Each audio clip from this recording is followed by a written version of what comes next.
যোগ দিতে আমেরিকান যুদ্ধজাহাজ যখন পার হচ্ছিল আটলান্টিক মহাসাগর, ঠিক তখনই তাদের সামনে জমদূত হয়ে আসে জার্মান বাহিনীর সব ভয়ানক সাবমেরিন। শুরু হয় সাবমেরিন ভার্সেস যুদ্ধজাহাজের এক ভয়ানক যুদ্ধ। কে জিতবে এই যুদ্ধে তা জানতে হলে দেখতে হবে 2020 সালে মুক্তি পাওয়া অসাধারণ মুভি গ্রে হাউন্ডের এক্সপ্লেনেশন। টম হ্যাঙ্কস অভিনীত এই মুভিটি এতটাই অসাধারণ যে তুমি একবার এই মুভির মধ্যে ঢুকে গেলে কখন যে সময় চলে যাবে তা টেরই পাবে না। তাই আমি আর প্যাচাল না বাড়িয়ে শুরু করছি আজকের মুভি এক্সপ্লেনেশন। মুভির শুরুতেই আমরা জানতে পারি পার্ল হারবার অ্যাটাকের পর যখন আমেরিকা সরাসরি দ্বিতীয় বিশ্বযুদ্ধে ফ্রান্স ও ব্রিটেনের সাথে যুদ্ধে যোগদান করতে যায়, তখন একটি বড় সেনা ও রসদের বহর তারা ইংল্যান্ডের লিভারপুলে পাঠায়। এই বহরে মোট 37টি সাপ্লাই জাহাজ ছিল, যাদের প্রোটেকশন দিচ্ছিল 4টি যুদ্ধ জাহাজ। এই পুরো নৌবহরের লিডে ছিল গ্রে হাউন্ড নামের একটি ফেচার ক্লাস ডিস্ট্রয়ার যুদ্ধ জাহাজ। আমেরিকা থেকে উত্তর আটলান্টিক মহাসাগর পাড়ি দিয়ে তাদের পৌঁছাতে হবে লিভারপুলে, কিন্তু মাঝ সমুদ্রে তখন ওত পেতে আছে জার্মান বাহিনীর সাবমেরিন ইউ-বোট। এই মুহূর্তে তাদের প্রোটেকশন দেওয়ার জন্য এয়ার সাপোর্ট থাকলেও তাদের রেঞ্জ ছিল সীমিত। আটলান্টিক মহাসাগরে একটি অংশ রয়েছে যেখানে এই বহর আর কোনো এয়ার সাপোর্ট পাবে না তাদের প্রোটেকশনের জন্য। এই ব্ল্যাক পিট পাড়ি দিয়ে ব্রিটেনের এয়ার সাপোর্ট রেঞ্জে যেতে সময় লাগবে কমপক্ষে 5 দিন। এই 5 দিন তাদের রক্ষা করার আর কেউই থাকবে না এই সাবমেরিনের হাত থেকে।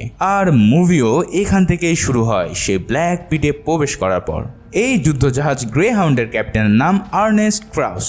এটাই ছিল তার ক্যারিয়ারের প্রথম কোনো সমুদ্রযাত্রা। আর এই মিশনেই সে এমন সব পরিস্থিতির মুখোমুখি হতে হয় যা কল্পনাও করা যায় না। যাই হোক, পুরো প্লটটা তো তোমরা বুঝতে পারলে, আর চলো এবার চলে যায় মিশনের আরও গভীরে। গ্রে হাউন্ডের সাথে ছিল আরও 3 ডিস্ট্রয়ার বা যুদ্ধজাহাজ। ইগল ও হ্যারি নামের এই দুটো যুদ্ধজাহাজ ছিল ব্রিটিশদের, আর ডিকি নামের এই জাহাজটি ছিল কানাডার। সবাই মিলে দ্রুত গতিতে আগাতে থাকে। এরপর আমাদের দেখানো হয় 2 মাস আগের কিছু ফ্ল্যাশব্যাকের কাহিনী। আমেরিকা সান ফ্রান্সিসকোতে তখন ক্রিসমাসের পার্টি চলছিল। ক্রিসমাস পার্টিতে ক্যাপ্টেন ক্রাউসের সাথে দেখা করতে আসে তার গার্লফ্রেন্ড অ্যাভলিন। ক্রাউস আর অ্যাভলিন একে অপরকে দেখে খুবই হ্যাপি হয়, আর তারা নিজেদের মধ্যে ক্রিসমাসের গিফট বিনিময় করে। এরপর অ্যাভলিন ক্রাউসকে কংগ্রাচুলেশন জানায় গ্রে হাউন্ড শিপের ক্যাপ্টেনের পদ পাওয়ার জন্য। ক্রাউস তার নিজের নতুন জার্নি নিয়ে খুব একটা খুশি না, কারণ পুরো সময়টাই তাকে অ্যাভলিন থেকে দূরে থাকতে হবে। ক্রাউস তার কাছ থেকে দূরে যেতে চায় না, তাই সে অ্যাভলিনকে প্রস্তাব দেয় তার সাথে সমুদ্রে যেতে। কিন্তু অ্যাভলিন জানায় এরকমটা হওয়া সম্ভব নয়, কারণ পৃথিবী এখন যে অবস্থায় আছে তাতে সমুদ্র যাত্রায় তাদের শেষ পরিণতি একবারেই অনিশ্চিত। তবে অ্যাভলিন বলে সে ক্রাউসের ফিরে আসার জন্য অপেক্ষা করবে। ক্রাউসও অ্যাভলিনকে বলে সে যত দূরেই যাক না কেন সব সময় সে অ্যাভলিনের কথাই ভাববে, কারণ অ্যাভলিনই তার কাছে সব কিছু। তার প্রেমিকাকে ইমোশনাল বিদায় দেওয়ার পর ক্রাউস রেডি হয়ে যায় সমুদ্র অভিযানের জন্য। মুভির সিন আবারও শিফট হয় বর্তমানে। ইতিমধ্যে এই কনভয় 3 দিন পার করে অনেকটা পথই পাড়ি দিয়ে ফেলার অঘটন না ঘটলেও দেখা যায় নিজের শিপের মধ্যেই তার সৈনিকরা একে অপরের সাথে কিলাকিলি শুরু করে দিয়েছে। শ্যানন এবং ফ্ল্যাশন নামের এই দুজন ক্রুর হাতাহাতিতে ক্যাপ্টেন তাদেরকে ডেকে পাঠায় আর তাদের দুজনের কাছে ভুলের ব্যাখ্যা চায়। দুজনেই নিজেদের ভুলের জন্য ক্যাপ্টেনকে সরি বললে ক্যাপ্টেনও তাদেরকে ক্ষমা করে দেয়। ইতিমধ্যে সকালের নাস্তা শেষে ক্যাপ্টেনের কাছে কনভয়ের ব্যাপারে একটি গুরুত্বপূর্ণ আপডেট আসে। ক্রাউস জানতে পারে তাদের দুটো ডিস্ট্রয়ার জাহাজ ইগল ও হ্যারি নিজেদের পজিশন থেকে অনেক বাইরে চলে গেছে। তাদের অতিরিক্ত গতির কারণে এই 2 যুদ্ধজাহাজ প্রায় 6 মাইল দূরে অবস্থান করছে। ক্রাউস দ্রুত তাদের স্পিড কমিয়ে কনভয় রেঞ্জের মধ্যে চলে আসতে বলে। এরপর ক্যাপ্টেন পায় আরও একটি দুঃসংবাদ। ক্রাউস জানতে পারে তাদের 15 থেকে 20 মাইল রেঞ্জের মধ্যে একটি ইউ-বোট ট্রেস করা গেছে। তার মানে ক্যাপ্টেন যে ভয় করছিল ঠিক তাই হাজির হয়েছে তাদের সামনে। ক্যাপ্টেন সাবমেরিনের উপস্থিতি জানা মাত্রই পুরো কনভয়কে সতর্ক করে দেয়। ক্রাউস সব জাহাজকে নিজের স্টেশন গ্রে হাউন্ডের কাছাকাছি চলে আসতে বলে। ইগল এবং হ্যারির সাথেও কন্ট্যাক্ট করে তাদেরকে দ্রুত পজিশনে ফিরে আসতে বলা হয়। জাহাজের সবাই তাদের জীবনের প্রথম সত্যিকারের যুদ্ধের জন্য প্রস্তুতি নেওয়া শুরু করে দেয়। এখন সাবমেরিন তো থাকে পানির নিচে, কিন্তু যুদ্ধজাহাজের যে রাডার সিস্টেম আছে সেটা কেবল পানির উপরের বস্তুকেই ডিটেক্ট করতে পারে একদম পারফেক্ট রেঞ্জ ও পজিশন সহ। কিন্তু পানির গভীরে যদি সাবমেরিন চলে যায় সেক্ষেত্রে জাহাজে ব্যবহার করা হয় সোনার সিস্টেম। এই সোনারের কাজ হলো পানির নিচে শব্দ তরঙ্গ পাঠিয়ে তা দিয়ে নির্ণয় করা যে পানির নিচে কোনো বস্তু আছে কিনা। সোনার সিস্টেমের শব্দ তরঙ্গ এবং লেন থেকে একটি আইডিয়া নেওয়া হয় যে টার্গেট কত দূরে এবং কত গভীরতায় আছে। তাই গ্রেহাউন্ড প্রথমে রাডার দিয়ে ডিটেক্ট করে ফেলে যে একটি ইউবোট তাদের 15 মাইল দূরে পানির উপরে অবস্থান করছে আর তাদের দিকে দ্রুত গতিতে এগিয়ে আসছে। ক্যাপ্টেন সিদ্ধান্ত নেয় গ্রেহাউন্ডকে নিয়ে টার্গেটের একদম কাছাকাছি গিয়ে এই টার্গেটটিকে ধ্বংস করার। ধীরে ধীরে তারা সেই সাবমেরিনের কাছে আসতে থাকে। এরই মধ্যে বারবার ক্যাপ্টেনকে আপডেট জানানো হয় যে সাবমেরিনটি কত দূরে আর কয় ডিগ্রি অ্যাঙ্গেলে অবস্থান করছে। এভাবেই ওই ইউবোটটি 6 মাইল দূরত্বে এসেই হঠাৎই জাহাজের রাডার থেকে উধাও হয়ে যায়। তখন লেফটেন্যান্ট চার্লি বুঝতে পারে যে এই সাবমেরিনটি পানির গভীরে চলে গিয়ে আকস্মিক হামলে পড়বে তাদের উপর। এখন সোনার দিয়ে সেটা ডিটেক্ট করা যাবে ঠিকই, কিন্তু এই সোনারের ট্রেসিং রেঞ্জ মাত্র 1 মাইল, অর্থাৎ 1 মাইলের মধ্যে এলেই কেবল সোনারটি সেটা ডিটেক্ট করতে পারবে।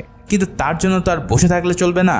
ক্যাপ্টেন তখন চার্লিকে বলে সাবমেরিনটি যে স্পিডে সামনের দিকে আগাচ্ছিল ওই স্পিড ক্যালকুলেশন করে এটা প্রিডিক্ট করতে থাকো যে কত সময়ের মধ্যে আর কোন দিক থেকে তারা আমাদেরকে অ্যাটাক করতে চলেছে। দ্রুত একটি সার্চ রেডিয়াস চালু করলে চার্লি দেখতে পায় আর কিছুক্ষণের মধ্যেই সাবমেরিনটি প্রায় 1 মাইলের মধ্যে চলে আসবে। ঠিক এর কিছুক্ষণের মধ্যেই সোনার ডিটেক্ট করে ফেলে যে সাবমেরিনটা তাদের 1 মাইল রেঞ্জের মধ্যেই অবস্থান করছে। এবার দেখা যায় যে হুট করেই সাবমেরিনটা তাদের থেকে দূরে সরে যাচ্ছে। ফলাফল কিছুক্ষণের মধ্যেই আবার তারা সাবমেরিনটির ট্রেস হারিয়ে ফেলে। এই অবস্থায় ক্যাপ্টেন বুঝে উঠতে পারছিল না যে সাবমেরিনটা কোন ডিরেকশনে মুভ করছে। তবে ক্যাপ্টেন তার জাহাজের সোনার অপারেটর আর রাডারের ক্রুদের কাছ থেকে প্রতি মুহূর্তে আপডেট নিচ্ছিল। কিছুক্ষণের মধ্যেই আবারও রাডারে সেই সাবমেরিনের উপস্থিত ধরা পড়লে দেখা যায় সেটা গ্রেহাউন্ড থেকে মাত্র 1000 ইয়ার্ডের কাছাকাছি চলে এসেছে। তখন সে সবাইকে আরও সতর্ক থাকতে বলে আর জাহাজের ফায়ারিং পজিশনে আগে থেকেই লোক সেট করে ফেলে। এদিকে সাবমেরিনটা ক্রমাগত তাদের জাহাজের কাছে আসতে শুরু করে। এক সময় সেটা 300 ইয়ার্ডের কাছাকাছি চলে আসে। ক্রাউস তখন বুঝতে পারে জার্মান সাবমেরিনটি তাদের জাহাজের নিচে এসে তা ধ্বংস করে দেবে। তাই সাথে সাথে ক্যাপ্টেন রাইট সাইডে জাহাজ ঘুরিয়ে সৈনিকদের নির্দেশ দেয় এক্সপ্লোসিভ পানিতে ছুঁড়ে মারতে। সব বোম পানিতে ফেললে এক বিশাল বিস্ফোরণে সমুদ্রের পানি উথাল পাথাল হয়ে পড়ে। ক্যাপ্টেন প্রথমে চারিপাশে তাকায় যে সাবমেরিনের কোনো ধ্বংসাবশেষ পাওয়া যাচ্ছে কিনা, কিন্তু বেশ কিছুক্ষণ অপেক্ষা করার পরেও কোনো আলামত না পেয়ে সে ধরে নেয় যে তারা সাবমেরিনটিকে হিট করতে পারেনি। কিন্তু একটু পরে দেখা যায় সাগরের পানিতে এক রাশ তেল ভেসে উঠছে। এগুলো সেই সাবমেরিনের তেল যেটাকে ক্যাপ্টেন ও তার টিম মিলে ধ্বংস করতে সক্ষম হয়েছে। এই এনিমি ধ্বংসের খবর শুনে সবাই আনন্দে ফেটে পড়ে, কিন্তু ক্যাপ্টেন তাতে মোটেও খুশি নয়, কারণ এই মরণ যুদ্ধে প্রাণ হারালো 50 জনেরও বেশি মানুষ, যেটা তাকে বেশ ব্যথিত করে। মুভির এ পর্যায়ে তোমাদের জন্য রয়েছে দারুণ এক উপহার। দেশের স্বনামধন্য ব্র্যান্ড সামিয়া ক্রাফট তোমাদের জন্য নিয়ে এসেছে আকর্ষণীয় সব টোট ব্যাগ এবং টি শার্টের ডিজাইন এবং ডিসকাউন্ট। টোট ব্যাগগুলো দেখতে খুবই স্মার্ট আর ক্যারি করা অনেক সহজ। স্কুল, কলেজ কিংবা কর্মক্ষেত্রে এই ব্যাগগুলোর প্রচলন বাড়ছে ব্যাপক হারে। সামিয়া ক্রাফট দিচ্ছে কাস্টম ডিজাইনের সুবিধা, মানে তুমি চাইলেই তোমার পছন্দের ডিজাইন প্রিন্ট করতে পারবে এখানে। এর জন্য শুধু অর্ডার করার সময় তোমার পছন্দের ছবি তাদেরকে সেন্ড করে দিলেই হবে। অর্ডার করতে চলে যাও তাদের ফেসবুক পেজ অথবা ওয়েবসাইটে এবং সেখানে গিয়ে আমার প্রোমো কোড সিনে দিয়ে যদি তুমি অর্ডার করো তাহলে সাথে সাথে পেয়ে যাবে 10% ডিসকাউন্ট। অর্ডার লিঙ্ক আমার ডেসক্রিপশন ও পিন কমেন্টেই দেওয়া আছে। শুধু টোট ব্যাগ নয়, এখানে আছে customize T shirt, notebook, laptop pouch সহ আরো অনেক ক্রাফটের সামগ্রী যা তোমার প্রিয়জনকে গিফট করে তাদেরকে চমকে দিতে পারো। তাই আর দেরি কিসের, সিনে প্রোমো কোড দিয়ে অর্ডার করে লুফে নাও আকর্ষণীয় ডিসকাউন্ট। এবার গল্পে ফেরা যাক। এরপর জাহাজের সব ক্রু আর স্টাফরা একে একে ক্যাপ্টেনকে কংগ্রাচুলেশন জানাতে থাকে। ক্রাউস তার জাহাজের চিফ ডেক অফিসারকে বলে গ্রেহাউন্ডকে কনভয়ের সামনে সেন্টারের কলামে নিয়ে যেতে, যাতে করে এবার থেকে পুরো কনভয়কে গ্রেহাউন্ড সামনে থেকে লিড দিতে পারে। ক্যাপ্টেনের কথা মতো ডেক অফিসার জাহাজকে সেদিকে চালানো শুরু করে দেয়। আবার শুরু হয় আটলান্টিকের উত্তাল ঢেউয়ের মধ্যে দিয়ে জাহাজের পথ চলা। এদিকে জাহাজের রাডার ক্রুদের কোনো বিশ্রাম নেই, তারা প্রতি মুহূর্তে রাডারের নজর রাখছে শত্রুর উপস্থিতি ডিটেক্ট করার জন্য। হঠাৎ তারা জাহাজের কিছু দূরে দুটা ডিস্ট্রেস রকেট ফায়ারিং এর রিপোর্ট পায়। ডিস্ট্রেস রকেট হলো এক ধরনের রকেট যেটা কোনো জাহাজ বিপদে পড়লে সেই জাহাজ থেকে ফায়ার করা হয়। যখন বিপদগ্রস্ত জাহাজের ক্রুরা বিপদ থেকে বাঁচার আর কোনো উপায় না পায়, তখনই শেষ অস্ত্র হিসেবে ডিস্ট্রেস রকেট নিক্ষেপ করা হয়। এর মাধ্যমে আশেপাশে কোনো শিপ থাকলে তারা বুঝতে পারে যে তাদের কাছের কোনো জাহাজ বিপদে পড়েছে। তখন তারা সেই জাহাজের ক্রুদেরকে উদ্ধার করে আনে। গ্রেহাউন্ডের রাডারে ডিস্ট্রেস রকেট ফায়ারিং এর রিপোর্ট পাওয়া মাত্রই রাডার ক্রু সেই খবর ক্যাপ্টেনকে জানায়। ক্যাপ্টেন দ্রুত ছুটে যায় জাহাজের সামনের দিকে। সে বাইনোকুলার হাতে নিয়ে দেখে সামনে কিছু দূরেই একটি জাহাজ থেকে কালো ধোঁয়া উঠছে। সেটা ছিল একটি ইউএসএ মার্চেন্ট শিপ, যেখানে অনেক মূল্যবান পণ্য ছিল। জার্মান সাবমেরিনের আঘাতে এই জাহাজটা পানিতে ডোবা শুরু করে। ক্যাপ্টেন ক্রাউস তখনই জাহাজটিকে উদ্ধার করার জন্য তাদের কনভয় উদ্ধারকারী জাহাজ কাদিনাকে পাঠানোর নির্দেশ দেয়। অন্যদিকে জাহাজের ক্রুরা হঠাৎই দেখতে পায় একটি টর্পেডো তাদের সামনে এগিয়ে আসছে। রাডার ক্রুরা জানায় তাদের জাহাজের চারপাশ দিয়ে অনেকগুলো টর্পেডো মুভমেন্ট করছে। ক্যাপ্টেন ক্রাউস পুরো কনভয়কে অ্যালার্ট করে দেয় আর স্পিড কমিয়ে লেফট সাইডে মোড় নিতে বলে। এরপর সে কনভয়ের জাহাজগুলোকে জিগজ্যাগ স্টাইলে চলার কমান্ড দেয়, যাতে জার্মান ইউবোটগুলো ঠিকমতো তাদের টার্গেট সেট করতে না পারে। এরপর মেসেঞ্জার ক্যাপ্টেনকে খবর দেয় কাদিনা নামক জাহাজটি সেই ডুবন্ত জাহাজের ক্রুদের রেস্কিউ করতে সক্ষম হয়েছে। তারা ডেসপেটিকো নামের সেই জাহাজ থেকে প্রায় 42 জন মানুষকে উদ্ধার করতে সক্ষম হয়। ক্যাপ্টেন ক্রাউস কাদিনার ক্যাপ্টেনকে জিগজ্যাগ ফরমেশনে দ্রুত কনভয়ের সেন্টার ফিরে আসার জন্য মেসেজ দেয়। এদিকে জাহাজ বহরের সামনের দিক থেকে হ্যারি মেসেজ পাঠায় যে তাদের রাডার দুটো ইউবোট শনাক্ত করেছে। তবে এখানেই শেষ নয়। যুদ্ধজাহাজ ঈগল জানায় তারাও দুটো সাবমেরিনের সন্ধান পেয়েছে, আর ডিকি বলে সেও দুটোকে ডিটেক্ট করতে পেরেছে। তার মানে এখানে মোট 6টি সাবমেরিন তাদের জন্য অপেক্ষা করছে 20 মাইল দূরত্বে। সবাই বুঝতে পারে জার্মানিরা তাদের চারিদিক থেকে নেকড়ের মতন ঘিরে ফেলেছে। নেকড়েরা যেমন দল বেঁধে শিকারকে আক্রমণ করে, ঠিক সেইভাবে জার্মান ইউবোট অর্থাৎ সাবমেরিনগুলো তাদের পুরো কনভয়কে দল বেঁধে অ্যাটাক করতে যাচ্ছে। এর জন্যই এই ধরনের অ্যাটাককে বলা হয়ে থাকে উলফ প্যাক হান্ট। ক্যাপ্টেন তার কনভয় শিপগুলোকে আদেশ দেয় যে সাবমেরিনগুলো তাদের ফায়ারিং রেঞ্জের মধ্যে আসলেই অ্যাটাক শুরু করে দিতে। এখানে সাবমেরিনগুলোর পানির নিচ থেকে উপরে ওঠার দৃশ্য দেখলে তোমার মনের মধ্যেও ধুকধুক ধুকধুক করে উঠবে, কারণ একটি সাবমেরিনই যথেষ্ট এই পুরো নৌবহরকে উড়িয়ে দিতে। ক্রাউস ক্রমাগত গ্রেহাউন্ডের সোনার অপারেটরের কাছ থেকে টার্গেটের আপডেট নিতে থাকে। তারা জানতে পারে ইতিমধ্যে একটি সাবমেরিনকে পানির উপরে ভাসতে দেখা গেছে। সোনার অপারেটর জানায় সেই সাবমেরিনটি তাদের জাহাজ থেকে মাত্র 3 মাইল রেঞ্জে দূরে আছে। ধীরে ধীরে সাবমেরিনটা আরও কাছে চলে আসা শুরু করে দেয়। সাবমেরিনটি 2.5 মাইলের মধ্যে চলে আসতেই ক্রাউস তাদেরকে ফায়ারিং এর নির্দেশ দেয়। সাথে সাথে জাহাজ থেকে সাবমেরিনের দিকে 11 রাউন্ড ফায়ার করা হয়, কিন্তু তাদের কোনো ফায়ারই এই টার্গেট হিট করতে ব্যর্থ হয়। এরপর ক্যাপ্টেন কাদিনাকেও যুদ্ধে অংশ নিতে মেইন স্টেশনে ব্যাক করার আদেশ দেয়, কারণ গ্রেহাউন্ডের মতো কাদিনাও আধুনিক অস্ত্রশস্ত্র মজুদ ছিল। ওদিকে দিনের আলো ফুরিয়ে রাতের অন্ধকার শুরু হয়ে যায়। এই রাতই জাহাজের জন্য সবচেয়ে বেশি বিপজ্জনক, কারণ রাতের বেলায় সাবমেরিনগুলোকে আইডেন্টিফাই করা অনেক বেশি কষ্ট হয়ে পড়ে। এখনো 36 ঘন্টা বাকি ব্রিটিশ এয়ার কভারে প্রবেশ করার জন্য। তাই ক্যাপ্টেন সবাইকে আরো সতর্ক করে দেয়। রাতের বেলা ক্যাপ্টেন ক্রাউস যখন নিজের খাবার খেতে যাচ্ছিল, তখনই আবার তার কাছে ডিস্ট্রেস রকেটের ফায়ারিং এর খবর আসে। অজ্ঞাত তাকে খাওয়া ফেলে দিয়ে উঠে যেতে হয়, আর সাথে সাথে রাডার অপারেটর জানায় খুব কাছেই একটি সাবমেরিনকে দেখা গেছে পানির উপর ভাসতে।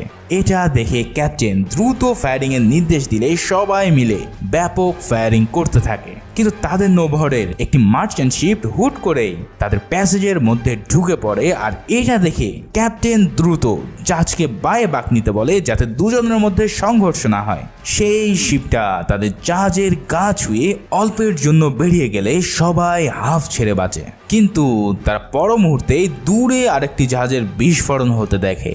বিস্ফোরণের সাথে সাথেই সেই জাহাজে ভয়ানক আগুন ছড়িয়ে পড়ে, আর এরই সাথে হঠাৎ গ্রে হাউন্ডের উপরে জার্মান ইউবোট থেকে ব্যাপক গুলি করা শুরু হয়ে যায়। ক্যাপ্টেনও দ্রুত সোলজারদেরকে ফায়ার ওপেন করতে বলে।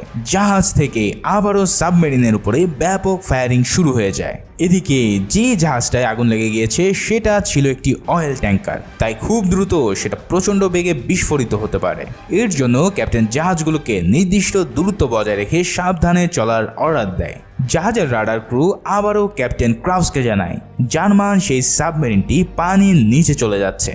নিচে যাওয়ার পর জাহাজের সোনার অপারেটর সেটাকে ডিটেক্ট করতে পারে। এদিকে পানির নিচে থাকা সাবমেরিনটা তার মধ্যে থেকে পিল থ্রোয়ার নামের একটি ফেক ডিভাইস লঞ্চ করে দেয়। সেই ডিভাইসটা সাবমেরিনের মতোই নয়েজ ক্রিয়েট করা শুরু করে, আর সোনার এই ডিভাইসটাকে সাবমেরিন ভেবে গ্রেহাউন্ড থেকে গুলি করতে থাকে তাদের সোলজাররা। কিন্তু পরে দেখা যায় এতক্ষণ তারা তাদের এমো শেষ করে দিয়েছে একটি ফেক ডিভাইসের জন্য। জার্মান সাবমেরিন তাদের ধ্বংস চালিয়ে যাওয়ার সময় সবাইকে উল্লু বানিয়ে পালিয়ে গেল। এরপর দেখা যায় হঠাৎ প্রচণ্ড শব্দে সেই ট্যাঙ্কারটা বিস্ফোরিত হলে সেটার ভাঙা টুকরো পুরো সমুদ্রে ছড়িয়ে পড়ে। এদিকে কাদিনা থেকে মেসেজ আসে যে তারা বড় একটি অ্যাটাকের মুখে পড়ে গেছে, দ্রুত তারা গ্রেহাউন্ডের সাহায্য চায়। কিন্তু ক্যাপ্টেন দেখে ওই অয়েল ট্যাঙ্কারে সব সোলজাররা পানিতে ভাসছে জীবন বাঁচানোর জন্য। এখন ক্যাপ্টেন কি করবে? কাদিনাকে বাঁচাবে নাকি এই মানুষগুলোর প্রাণ রক্ষা করবে? অনেক ভেবেচিন্তে সে এই মানুষদের বাঁচানোর সিদ্ধান্ত নেয়। সেই লক্ষ্যে ক্রাউস জাহাজকে সেদিকেই চালাতে বলে। ক্যাপ্টেনের নির্দেশে ট্যাঙ্কারের কাছে গিয়ে জাল ফেলে 4 জন ক্রুকে তারা উদ্ধার করতে সক্ষম হয়। এদিকে জাহাজের আরেক ক্রু ক্যাপ্টেনকে জানায় আবারও কনভয়ের পিছন থেকে ডিস্টেস রকেট ফায়ার করা হয়েছে। জার্মানিরা যেন কোনোভাবেই তাদের পিছু ছাড়ছে না। ক্যাপ্টেন এবং বাকি ক্রুরা দেখতে পায় কনভয়ের পিছনের দিকে জাহাজ সাউথল্যান্ড থেকেও আগুনের লেলিহান শিখা দেখা যাচ্ছে। সেই জাহাজটা ছিল একটি আমেরিকান সাপ্লাই শিপ। ক্যাপ্টেন অন্য জাহাজকে নির্দেশ দেয় দ্রুত সাউথল্যান্ডের ক্রুদের রেস্কিউ করার জন্য। তার কথা মতো 28 জন ক্রুকে রেস্কিউ করা হয়। এদিকে প্রথমবারের মতো গ্রেহাউন্ডের ট্রান্সমিটার হ্যাক করে জার্মানিরা তাদের মেসেজ পাঠায়। জার্মান সেই সাবমেরিনের নাম গ্রে উলফ। মেসেজে তারা বলে, আমরা অনেক ক্ষুধার্ত, ইতিমধ্যে তোমাদের কয়েকটা জাহাজকে আমরা হজম করে ফেলেছি এবং শীঘ্রই তোমাদের গ্রেহাউন্ডকেও আমরা গিলে খাবো। এই মেসেজ তারা দেয় যাতে করে ক্যাপ্টেনকে তারা রাগিয়ে তুলতে পারে। কিন্তু ক্যাপ্টেন ক্রাউস খুবই ঠান্ডা মাথার মানুষ। সে রেগে না গিয়ে নিজের কনভয়ের সাথে কথা চালাতে থাকে। তখনই কনভয়ের সামনের দিকের জাহাজ ঈগল আর ডিকি থেকে আবারও মেসেজ আসে। এবার সাবমেরিনকে আবারও সমুদ্রের উপরে মাথা তুলতে দেখা গেছে, আর গ্রেহাউন্ডের সবাই দেখতে পায় তাদের সামনে আরও একটি জাহাজ বিশাল বিস্ফোরণে ধ্বংস হয়ে যাচ্ছে। এবার জার্মান ইউবোটগুলো দল বেঁধে তাদের উপরে অ্যাটাক করা শুরু করে দিয়েছে। তাদের জবাবে গ্রেহাউন্ড আর অন্য ডিস্ট্রয়ার শিপগুলো থেকে মুহু ফায়ারিং চলতে থাকে। এভাবে হামলা পাল্টা হামলায় সেই ভয়াল রাত পার হতে থাকে মাঝ আটলান্টিক ওশানে। পরের দিন সকালে অ্যানাউন্সমেন্ট আসে যে তাদের গত রাতে মোট 5টি জাহাজে অ্যাটাক করা হয়েছে। এর মধ্যে 2টো জাহাজ পুরোপুরি ড্যামেজ হয়ে ডুবে গেছে সমুদ্রে। মাত্র 23 জন সেখান থেকে বেঁচে ফিরেছে এবং বাকি 210 জন নির্মমভাবে মারা গেছে। এসব শুনে ক্যাপ্টেনের মন হতাশা দুঃখে কাতর হয়ে ওঠে। তার মনে পড়তে থাকে অ্যাভেলিনের সাথে কাটানো সেই শেষ মুহূর্তগুলোর কথা। কত সুন্দরই না ছিল সেই সময়টা, আর এখন তাকে প্রতিদিন প্রতিক্ষণ এই উত্তাল সমুদ্রের মধ্যে দিয়ে মৃত্যুর সাথে পাঞ্জা লড়তে হচ্ছে। রাত পার হয়ে গেছে ঠিকই, কিন্তু জার্মানিদের অ্যাটাক এখনো থেমে নেই। এসব ভাবতে ভাবতে ক্যাপ্টেন আবারও ঈগলের কাছ থেকে মেসেজ পায় যে তারা আবারও তাদের সামনে টার্গেট খুঁজে পেয়েছে। ক্যাপ্টেন তাদেরকে জানায় গ্রেহাউন্ড তাদের সাহায্যের জন্য সেই দিকে যাবে, কিন্তু দেখা যায় জাহাজের ক্রু ফিপার ক্যাপ্টেনকে জানায় তাদের ফায়ারিং রাউন্ড প্রায় ফুরিয়ে এসেছে। ক্যাপ্টেন তখন চার্লির কাছে জানতে চায় যে আর কতক্ষণের মধ্যে তারা ইয়ার কাভারে পৌঁছাতে পারবে, কারণ ইয়ার কাভারে পৌঁছাতে পারলেই সব জাহাজগুলো রক্ষা পাবে। চার্লি জানায় এখনো প্রায় 24 ঘন্টা লাগবে ইয়ার কাভারের মধ্যে পৌঁছানোর জন্য। তার মানে আরও 24 ঘন্টা লড়তে হবে এই জার্মানিদের সাথে। ক্যাপ্টেন আবারও সকালের নাস্তা করতে বসেছিল। গত 24 ঘন্টায় সে কোনো কিছুই খেতে পারেনি, তাই খাবারের জন্য যেই না সে বসতে যাবে ঠিক তখনই তার কাছে ডিকি থেকে মেসেজ আসছে যে তাদের সামনে তারা একটি সাবমেরিন ডিজেক্ট করতে পেরেছে। ডিকি গ্রেহাউন্ডের কাছেই ছিল, তাই ক্যাপ্টেন একসাথে জার্মানিদেরকে অ্যাটাক করার সিদ্ধান্ত নেয়। 2 জাহাজ থেকেই সাবমেরিন রেঞ্জের উপরে প্রচণ্ড ফায়ারিং শুরু হয়। এদিকে সাবমেরিনটাও জাহাজের উপরে ব্যাপক ফায়ারিং করতে থাকে। সাবমেরিন থেকে ছোড়া হয় 2টো টর্পেডো, কিন্তু ক্যাপ্টেনের বুদ্ধির দক্ষতায় একদম শেষ মুহূর্তে সেটাকে কাটাতে তারা সক্ষম হয়। এবার ক্যাপ্টেন বুদ্ধি করে যে সাবমেরিনটিকে 2 দিক থেকে দুজনে ঘিরে ফেলে একত্রে ফায়ারিং করবে। সেই মোতাবেক গ্রেহাউন্ড উল্টো ঘুরে গিয়ে ডিকি ও সাবমেরিনের সমান্তরালে চলে আসে, কিন্তু গ্রে হাউন্ড এখন ডিকির ফায়ারিং লাইনে আছে বলে তারা ফায়ারিং কিছুক্ষণের জন্য থামিয়ে দেয়। অন্যদিকে ডিকি থেকে মুহুর্মুহু ফায়ারিং চলতে থাকে সাবমেরিনটির উপর, কিন্তু সেটা এতটাই স্ট্রং ছিল যে তাদের গোলার আঘাতে এই সাবমেরিনের কিছুই হচ্ছিল না। তবে সাবমেরিন থেকে ছোট একটি গোলা এসে পড়ে গ্রে হাউন্ডের একটি অংশের উপর। মুহূর্তেই এক বড় বিস্ফোরণ ঘটিয়ে তাতে আগুন ধরে যায়। এটা দেখে ক্যাপ্টেন এবার আর ভুল না করে আবারও ফায়ারিংয়ের নির্দেশ দিলে দুই পাশ থেকে একযোগে গোলাবর্ষণ হতে থাকে। আর এক পর্যায়ে বড় এক বিস্ফোরণে ওই সাবমেরিনটি ধ্বংস হয়ে পানিতে ডুবতে থাকে। গোলাগুলি থেমে গেলে ক্যাপ্টেন ক্রাফটসের কাছে ড্যামেজের রিপোর্ট আসে। তাদের 3 জন ক্রু মারা যায় আর 3 জন গুরুতর আহত হয়ে পড়ে। এই মারা যাওয়া সেনাদের মধ্যে আছে তার খুব প্রিয় এক ব্যক্তি জর্জ ক্লেভল্যান্ড, যে কিনা সবসময় তার খাবার সার্ভ করত। তার জায়গায় আজ নতুন একজন এসেছে তার খাবার নিয়ে, কিন্তু ক্লেভল্যান্ডের কথা মনে পড়তেই ক্যাপ্টেন আজও তার খাবার গ্রহণ করে না। ক্যাপ্টেন জানতে চায় ক্লেভল্যান্ডের বডির কি অবস্থা। তখন ক্রু তাকে জানায় তাদের সবার দেহ একদম পুড়ে কয়লা হয়ে গেছে। এটা শুনে ক্যাপ্টেনের মন আরো ভারাক্রান্ত হয়ে পড়ে। পরের সিনে দেখা যায় যে জাহাজের সবাই মিলে মৃত সোলজারদের ফিউনারেলের আয়োজন করেছে। ব্যাপারটা দুঃখজনক হলেও সত্য যে এই ডেড বডিগুলোকে সমুদ্রে ফেলে দেওয়া ছাড়া তাদের হাতে আর কোনো উপায় নেই। সমুদ্র যাত্রায় দীর্ঘদিন এই বডিগুলো তাদের সাথে রাখা সম্ভব না, তাতে এই বডিগুলো পচে গলে দুর্গন্ধ ছড়াবে। এর জন্য সমুদ্রে কেউ মারা গেলে তার বডি সমুদ্রতেই ফেলে দেওয়া হয়। তবে মারা যাওয়া ব্যক্তিদের জন্য যথাযথ মর্যাদার সাথে জাহাজের সবাই ফিউনারেলে অংশ নেয়। লাশগুলোকে আমেরিকার পতাকা দিয়ে ঢেকে তাদের সম্মানে স্যালুট এবং গান ফায়ার করা হয়।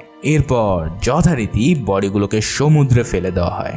ফিউনারেল শেষ হওয়ার সাথে সাথেই কনভয়ের অন্য আর এক দিক থেকে আবারও ডিস্ট্রেস রকেট ফায়ারিং এর খবর আসে।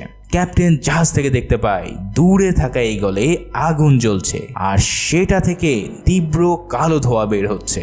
জাহাজ ঈগল থেকে বলা হয় তাদের উপরে একটি জার্মান সাবমেরিন অ্যাটাক করেছে এবং তাদের জাহাজের অনেকখানি অংশ ড্যামেজ হয়ে পড়েছে। তবে তারা জাহাজকে সমুদ্রে ভাসিয়ে রাখার জন্য সর্বোচ্চ চেষ্টা করবে। ক্যাপ্টেন ঈগলের চিফ কমান্ডার রোনাল্ডকে বলে ঈগলকে কোনোভাবেই ডুবতে দেওয়া যাবে না, কারণ ঈগল ব্রিটিশ রয়্যাল নেভির জাহাজ এবং সেটা ব্রিটিশ এম্পায়ারকে রিপ্রেজেন্ট করে। যদি ঈগল ডুবে যায় তবে সেটা জার্মানিদের জন্য একটি বড় বিজয় হবে আর তাদের মনোবল আরও বহুগুণে বেড়ে যাবে। ঈগল থেকে জানানো হয় তাদের সর্বোচ্চ দিয়ে চেষ্টা করবে যাতে জাহাজ ডুবে না যায়।